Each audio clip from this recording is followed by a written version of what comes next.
Swayam Prabha. Digital India. Educated India.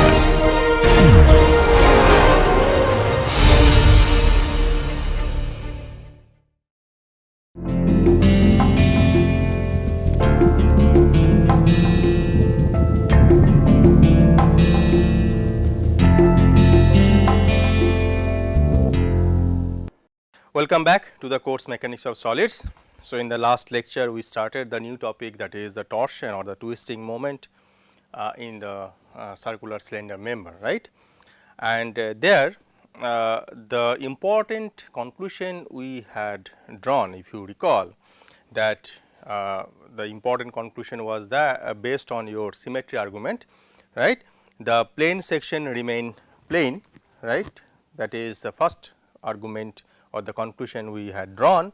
And the second conclusion what we had drawn, that is the straight diameters, okay, will be remaining straight to satisfy the symmetry condition.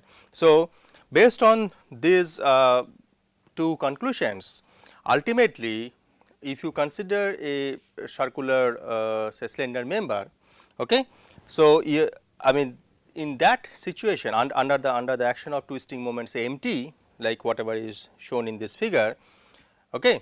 So, your diameter in this particular figure, if you look at, so diameter say AH, okay, after application of the twist, it is going to take the position A prime H prime, and similarly BJ on the bottom surface is are taking the position at B prime J prime, right.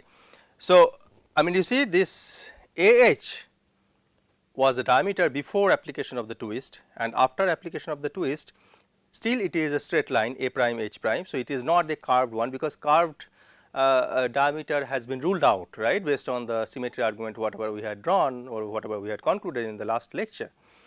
So, and if you look at this kind of say straight diameter remains straight, so that argument basically will satisfy the symmetry argument as well, okay. So, I mean for that, I mean how you can prove that? So, suppose we are doing the same thing. So, this is the say part say figure 1, okay. In this figure 1 whatever we have got after the deformation, now we are giving the rotation with respect to x axis, okay. So, this B prime J prime is going on the top surface. Now, the bottom surface is going to the top surface and top surface is coming back to the bottom surface, right. So, this orientation of B prime J prime is such that it will match, okay, it will match the lower part of the upper half. I mean say if you have two segments, say this is the circular say cylinder member, you are considering two segments, right. So, you have to match at the interface, right. So, that matching at the interface is getting satisfied by considering the straight diameter even after application of the twisting moment, okay. So, now, so what we can conclude from this? So, in this particular say kind of say twisting or the torsion chapter, basically we will be considering only the deformation like this. That means, so you are getting some kind of say displacement in the diametrical position, okay. So, AH, okay, they are going to A prime H prime, but they are not getting elongated, okay, they are not getting curved shape, and all those things are ruled out by following the symmetry argument, okay. So, this type of configuration will be valid, and we are going to take this kind of, or we are going to analyze rest of the things based on this configuration, okay. So, now the important thing is that we are going to talk about something of the about the strain happened during this kind of say torsion, okay. So, we are going to assume something, and there is some basis, okay, of such assumptions. First one is that there is no extension or contraction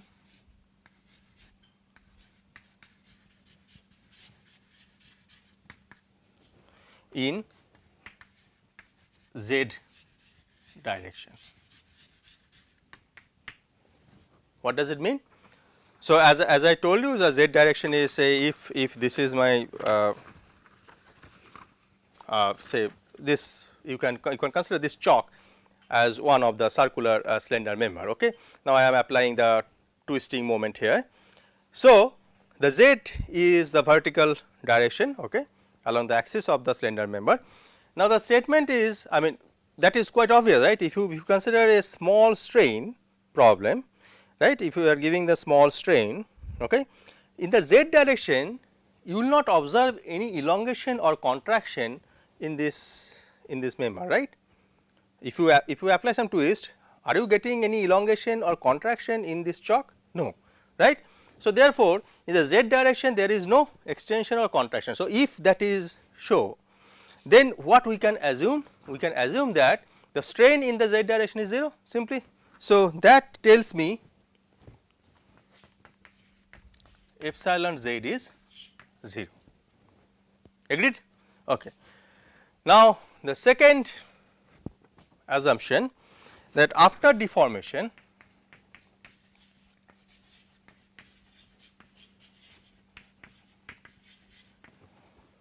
straight diameters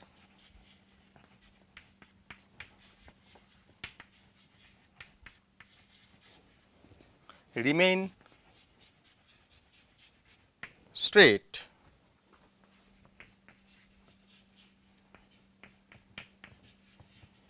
diameter, right.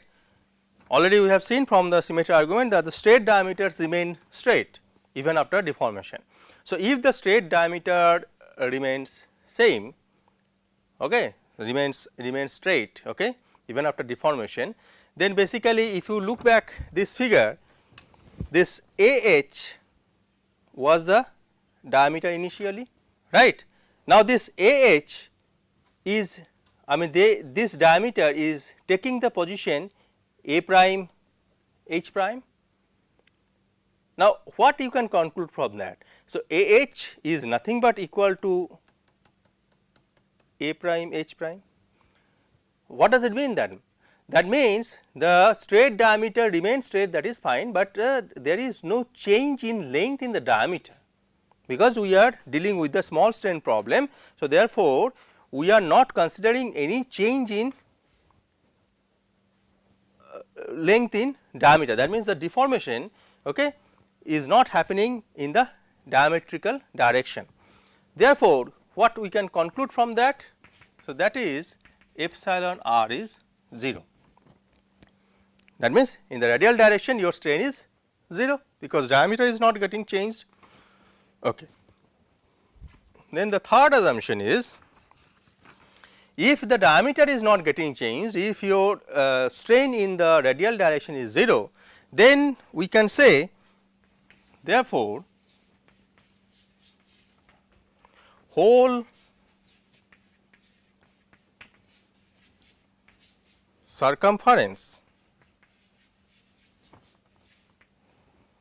will remain same, because in the polar coordinate system you have 3 directions, right. One is the z direction, one is the r direction, that is the radial direction, and another is the theta direction, that is along the circumference, right. So, if there is no change in the radial direction, then there must be no change in the circumference also, because if diameter is not getting changed, then why the circumference will change, right, it should not change. Okay. So, therefore, whole circumference will remain same. If that is remaining same, then we can say epsilon theta is also 0. Agreed? So, what we are getting from this discussion, that epsilon r is equal to epsilon z is equal to epsilon theta, all are 0 in this particular situation, okay, when you are considering circular slender member under torsion, and you are also considering small strain problem. So, under that circumstances you would be getting epsilon r equal to epsilon z equal to epsilon theta equal to 0, fine. So, now with the assumption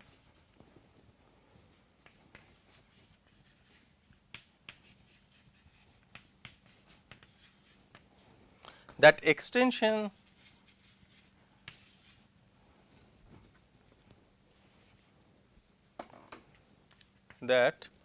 extensional strain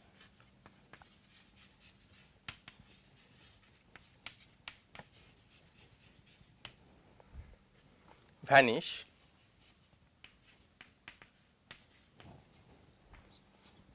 strains. Extensional strains means this epsilon r, epsilon z, epsilon theta, those are all normal strains, that is extensional strain, either extension or contraction, right. Okay. With the assumption that extensional strains vanish, the only remaining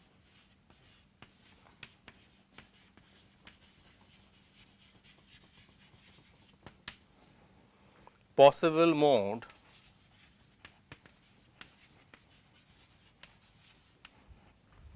of deformation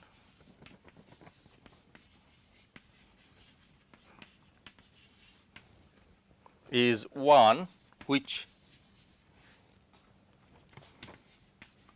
in which the cross sections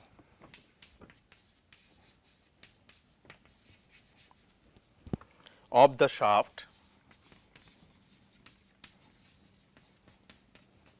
remain undeformed.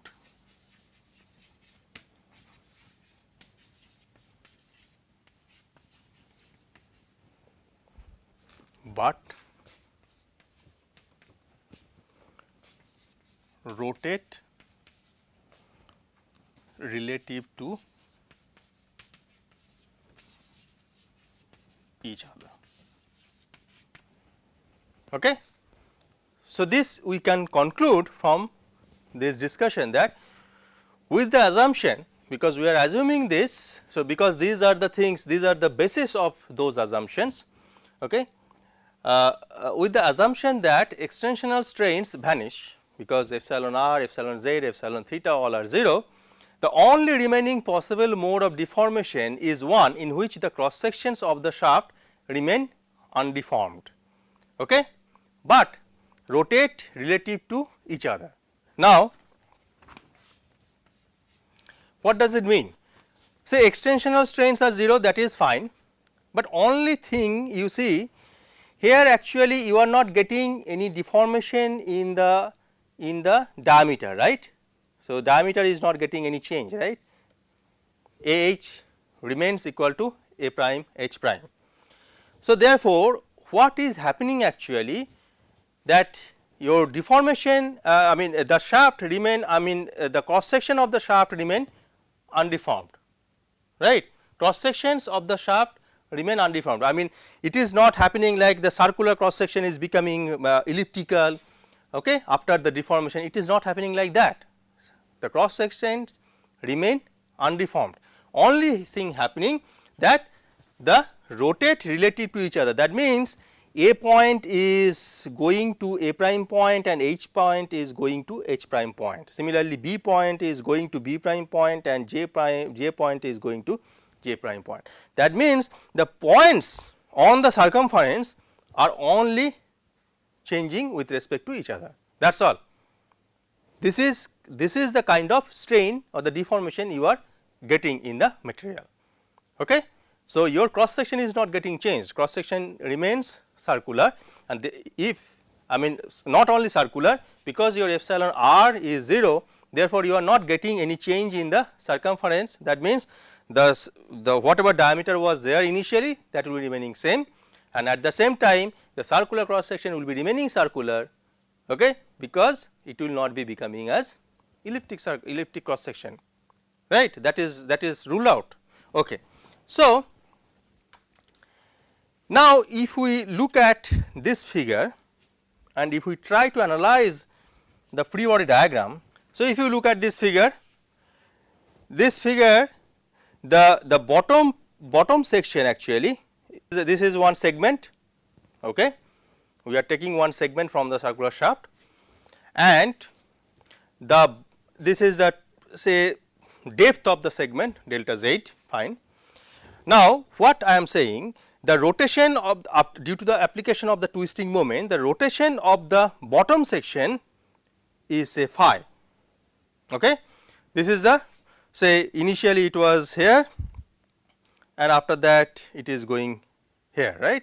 So, this rotation of the bottom section is a phi, and the rotation of the top section will be little bit more than phi, and that is nothing but phi plus delta phi. So, what is happening, this AD, this line, okay, initially this was a line, now this line is coming here. So, this is basically coming here A1 D1, okay.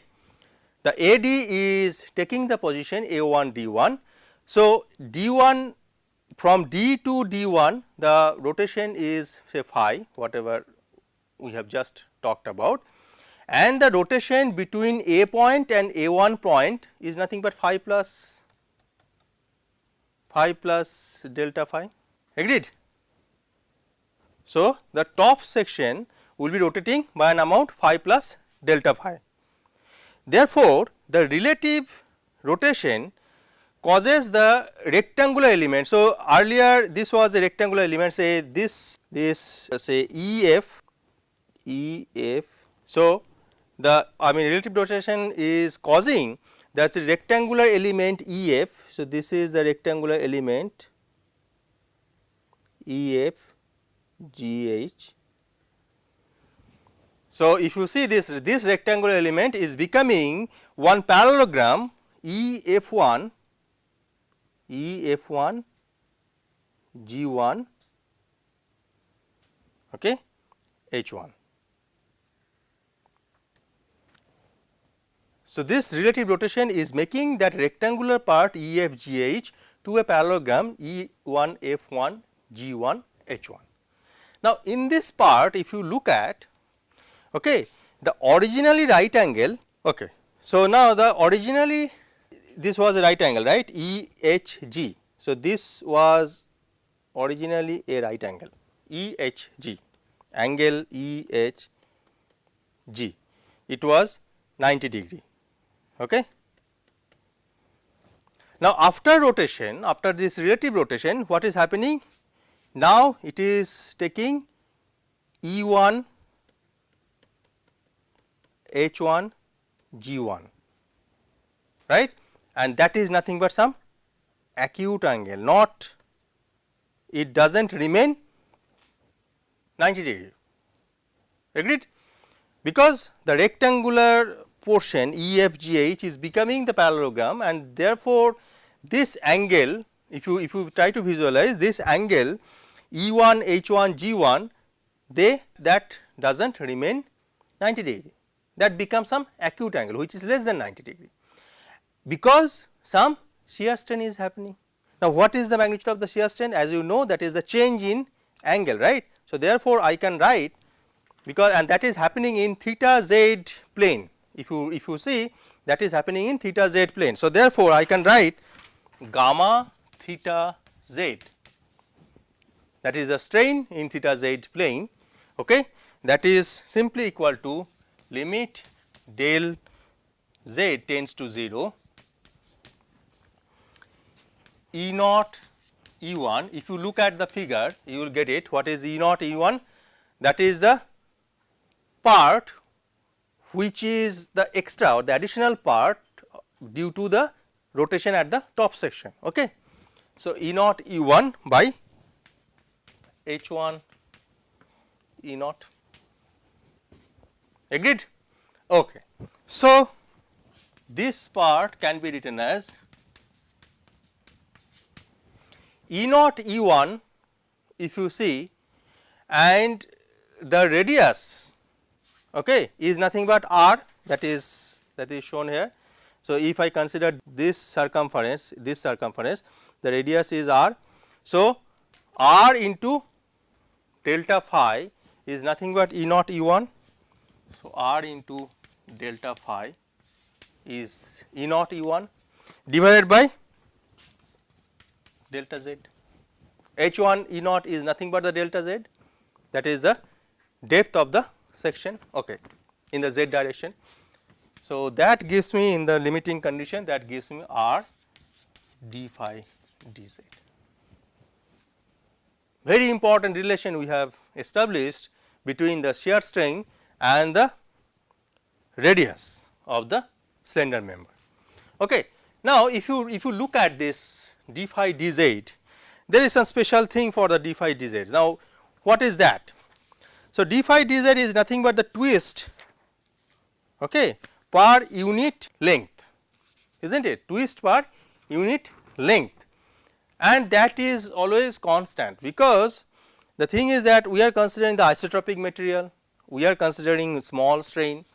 So, therefore, if you consider any per length whatever behavior you will be getting in the twist, I mean say, because you have, I mean all the sections, as you have seen in the last class, that all the sections are experiencing the same amount of twist, then why there is no reason that you will be getting different twist per unit length, right, because material is same and that is also isotropic material. So, the twist will be also same per unit length, right. So, therefore, this d phi dz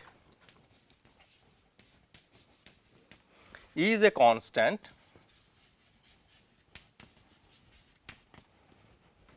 along a uniform section of shaft, and we call d phi dz as the twist per unit length or the rate of twist. So, in some book it is written as twist per unit length, in some book it is written as rate of twist. So, both are same, do not get confused with that. Okay. Okay, fine. So, therefore, if d phi dz is constant, then I can simply write gamma theta z is directly proportional to radius r, agreed, because this d phi dz is constant. So, therefore, I can simply write that gamma theta z is directly proportional to r. What does it mean then? That means, if you come back to this figure, it means that at the center, okay, when r is 0, you will be getting your shear strain, I mean this gamma theta z is simply becoming 0, right, and that will be maximum at the circumference, that means at the outer periphery. Okay. So, as r increases, as your radius increases, okay, your shear strain is increasing, right. So, this is the variation of shear strain, right, from the center to the extreme periphery. Okay. Fine. Now, so I have, I mean from this discussion what we have got that 3 normal strain components are simply 0, right.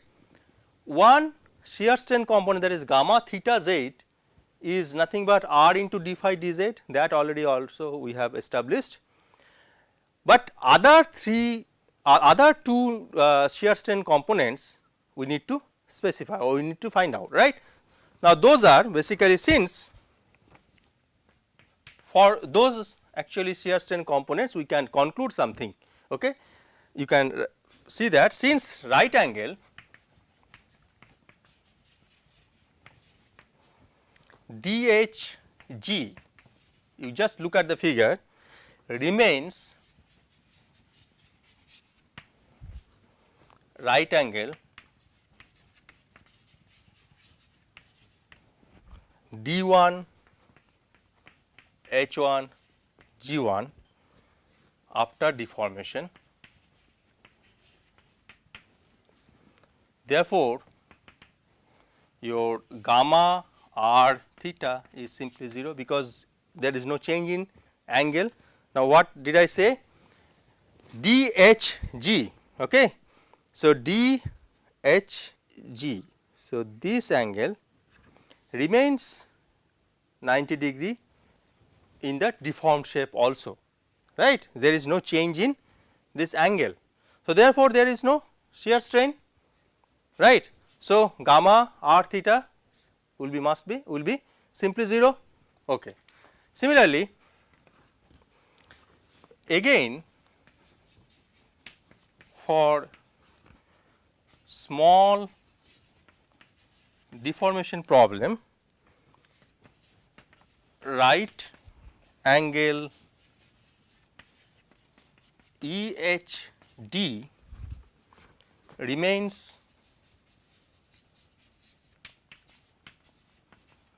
right angle E1 H1 D1 after deformation,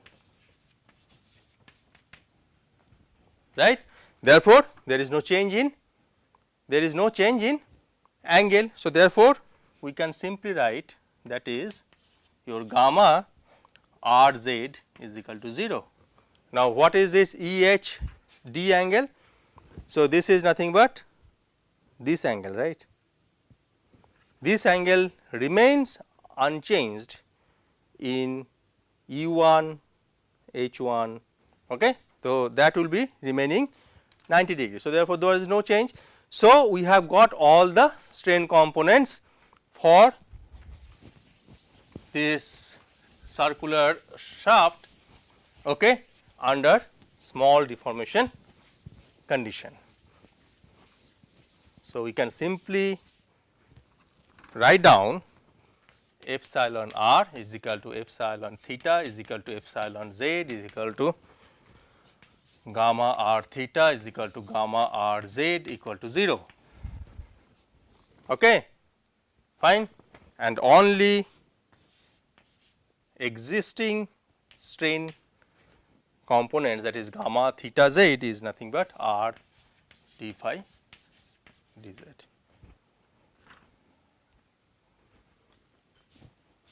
Okay, fine. So, I will stop here today. So, in the next lecture we will be talking about the stress developed from this strain, and we will try to establish the relation between the twisting moment and I mean other things, I mean your stress developed due to the twisting moment and all those things we will be finding out in the next lecture. Thank you very much.